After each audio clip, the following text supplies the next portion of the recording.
A Favara è di nuovo incubo crolli e torna la paura per possibili tragedie, come quella del gennaio 2010, quando nel crollo di un immobile in via Carmine persero la vita le sorelline Pia Chiara e Marianna Bellavia.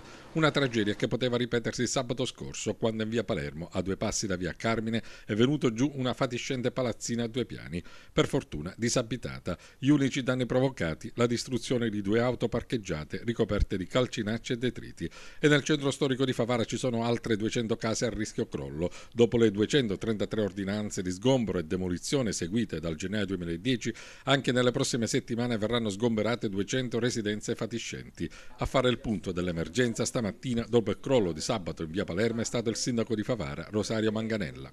Noi stiamo lavorando alacremente in questi giorni attraverso la costituzione dell'ufficio del centro storico, che farà una mappatura delle abitazioni che si trovano in difficoltà, in una situazione di pericolo, per poi avanzare delle proposte ancora più concrete circa la possibilità di interventi strutturali da parte del Comune di Favara in ordine al tentativo di rivitalizzare il centro storico del nostro Comune.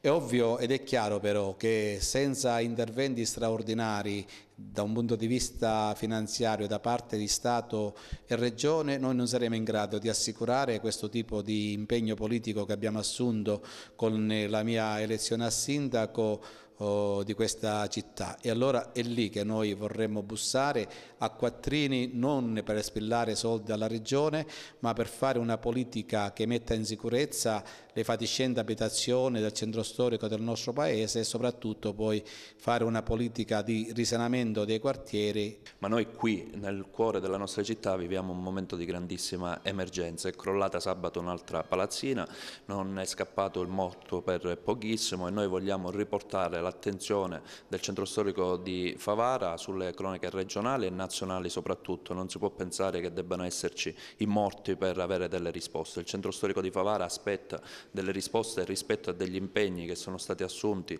2 anni fa da parte del governo della Regione. Noi abbiamo chiesto un incontro con il governo della Regione, chiederemo un incontro anche con lo Stato centrale per avere la possibilità intanto di affrontare l'emergenza, di mettere in sicurezza le abitazioni che sono fatiscenti e pericolanti, perché sta al nostro cuore salvare la vita dei nostri concittadini.